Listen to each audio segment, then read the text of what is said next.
आज Doubtnut app download करें। Doubtnut पर अपने सभी गणित, रसायन विज्ञान, भौतिक विज्ञान और जीव विज्ञान के डाउट्स का करो सफाया। बस प्रश्न की फोटो खींचो, एक ही प्रश्न को क्रॉप करो और तुरंत वीडियो सोल्यूशन पाओ। अभी डाउनलोड करें। नमस्कार दोस्तों, स्वागत करता हूं आप सभी का। आपको प्रश्न निम्नांकित परिवर्तनों के रासायनिक समीकरण दीजिए। ठीक है, तो इसमें 4 परिवर्तन करने को कह रहा है। तो आइए हम एक एक करके जो है सभी परिवर्तनों को प्राप्त करते हैं। ठीक है, तो जैसे सबसे पहले हमें इसमें कह रहा है एथेनॉल से डाई एथिल ईथर। एथेनॉल से डाई एथिल ईथर। ठीक है, तो ये जो हमारा एथेनॉल जो होता है ये हमारा होता है C2H5OH। ठीक है, और इसको जब वो कह रहा है कि हमें डाई एथिल ईथर में परिवर्तित कीजिए, ये जो होता है हमारा होता है C2H5O C2H5। ठीक है ना, तो इसके लिए हम क्या करते हैं कि ये जो एथिल अल्कोहल होता है इसकी अभिक्रिया जो है वह हम सबसे पहले H2SO4 के साथ कराते हैं। ठीक है, या हम कहें कि एथिल अल्कोहल की अधिक मात्रा और सांद्र H2SO4 की 140 डिग्री सेंटीग्रेड पर अभिक्रिया करा करके जो है वह हम डाई एथिल ईथर का निर्माण करते हैं। ठीक है, तो इसमें क्या होता है कि जो एथिल अल्कोहल होता है ये हमारा होता है C2H5OH। ठीक है, इसकी हम सबसे पहले H2SO4 के साथ अभिक्रिया कराते हैं, तो H2SO4 को जो है हम इस प्रकार से लिख लेते हैं। ठीक, तो ये अभिक्रिया जो हमने 140 डिग्री सेंटीग्रेड ताप पर करवाई। ठीक है, तो इसके फलस्वरूप ये जो अल्कोहल होता है ये OH समूह देता है और ये सल्फ्यूरिक अम्ल जो है वह H देता है। तो ये दोनों मिलकर के जो है वह H2O का निर्माण करते हैं। ठीक है, और यहाँ पर हमें प्राप्त होता है एथिल हाइड्रोजन सल्फेट, यानी कि C2H5HSO4 हमें प्राप्त होता है। ठीक है, इसे हम क्या कहते हैं, ethyl hydrogen sulphate. Ethyl hydrogen sulphate, ethyl hydrogen sulphate. ठीक है ना, तो अभी ये जो हमें एथिल हाइड्रोजन सल्फेट प्राप्त हुआ इसकी पुनः जो है हम यहाँ पर एथिल अल्कोहल के साथ अभिक्रिया करा देते हैं, यानी कि C2H5OH के साथ इसकी अभिक्रिया करवा देते हैं। ठीक है, तो इसके फलस्वरूप क्या होता है कि ये जो HSO4 था ये अब यहाँ से जो है C2H5OH में से जो है H लेकर के निकल जाएगा और ये फिर से H2SO4 बना करके यहाँ से निकल जाएगा। ठीक, अब यहाँ पर हमारा क्या हुआ, C2H5O C2H5 मिलता है हमें, जो कि हमारा होता है डाई एथिल ईथर। ठीक है, यह हमें क्या प्राप्त हो गया, डाई एथिल ईथर। ठीक है ना, तो इस प्रकार से जो है हम यहाँ पर जो है एथेनॉल को अपने जो है डाई एथिल ईथर में जो है वह परिवर्तित कर लेते हैं। ठीक है ना, तथा दूसरे में हमसे क्या कह रहा था कि डाई एथिल ईथर से जो है वह एथेनॉल प्राप्त कीजिए। ठीक है, डाई एथिल ईथर से एथेनॉल, डाई एथिल ईथर से एथेनॉल प्राप्त करने को हमसे कह रहा था ये यहाँ पर। ठीक है ना, तो डाई एथिल ईथर का जब हम यहाँ पर जल अपघटन करवा देते हैं तो उसके फलस्वरूप हमें यहाँ पर एथेनॉल प्राप्त हो जाता है। ठीक है, तो अभिक्रिया की समीकरण देखें तो C2H5O C2H5 होता है हमारा डाई एथिल ईथर।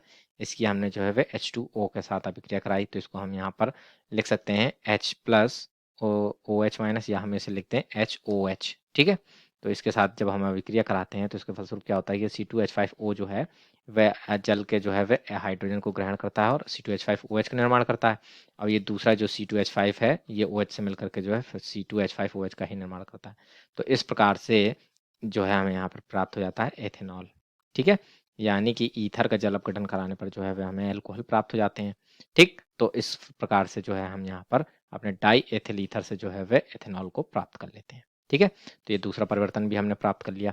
तीसरे में क्या करा, एथेनॉल से एथिल एसीटेट। ठीक है ना, एथेनॉल से एथिल एसीटेट, एथेनॉल से एथिल एसीटेट, एसीटेट। ठीक है, तो ये एथेनॉल का तो सूत्र हमने देखा जैसे कि वो होता हमारा C2H5OH। अब हमें कह रहा है कि एथिल एसीटेट, तो ये एथिल एसीटेट होता है ये हमारा होता है CH3COO C2H5। CH3COO C2H5 जो होता है ये हमारा होता है एथिल एसीटेट। ठीक है ना, तो एथेनॉल को जो है वह एथिल एसीटेट में परिवर्तित करने के लिए क्या करते हैं कि ये जो एथेनॉल होता है इसकी अभिक्रिया हम एसिटिल क्लोराइड से कराते हैं। ठीक है, जो कि होता है हमारा CH3COCl। ठीक है, तो इसके साथ जो हमने यहाँ पर एथेनॉल की अपनी अभिक्रिया करा देंगे, तो इसके फलस्वरूप जो है वह हमें यहाँ पर जो है वह एथिल एसीटेट प्राप्त होता है। ये कैसे प्राप्त होता है कि इसमें जो एसिटिल क्लोराइड में जो क्लोरीन होता है ये हाइड्रोजन के साथ संयोग करके HCl बना करके यहाँ निकल जाता है।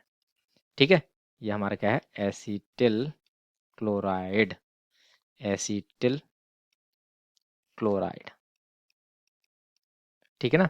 तो इस प्रकार से हमें यहाँ पर प्राप्त होता है CH3CO C2H5, जिसे हम क्या कहते हैं, एथिल एसीटेट। ठीक है ना। तो इस प्रकार से जो है वह हम अपने एथेनॉल को जो है वह एथिल एसीटेट में परिवर्तित कर लेते हैं। ठीक है, तो तीसरा परिवर्तन भी हमने प्राप्त कर लिया, तथा अंतिम परिवर्तन में हमसे क्या कह रहा है कि ग्लूकोज से एथेनॉल हमें प्राप्त करना है। ठीक है, चौथे में हमसे क्या कह रहा है, ग्लूकोज से एथेनॉल। ठीक है ना, ग्लूकोज से एथेनॉल में हमें परिवर्तन प्राप्त करना है। ठीक है, तो हमारा जो ग्लूकोज जो होता है, इसका जो अणुसूत्र जो होता है वह होता है हमारा C6H12O6। ठीक है ना, तो इससे कह रहा है हमें एथेनॉल में परिवर्तित करना है।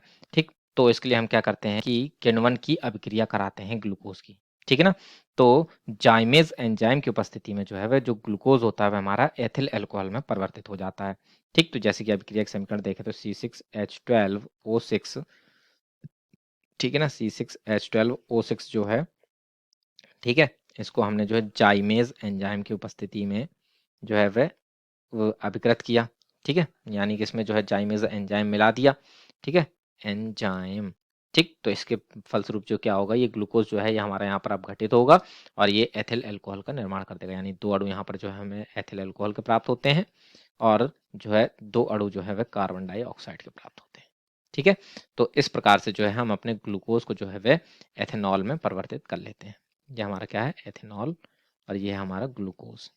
ठीक है ना, तो इस प्रकार से जो है हमारे प्रश्न के सभी भागों के उत्तर पूर्ण होते हैं। ठीक है ना, और आशा करता हूँ आप सभी को उत्तर समझ में आया होगा। धन्यवाद।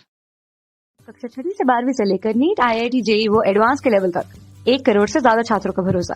आज ही डाउनलोड करें डाउटनेट ऐप या व्हाट्सएप करें अपने सारे डाउट्स 8400 400 400 पर।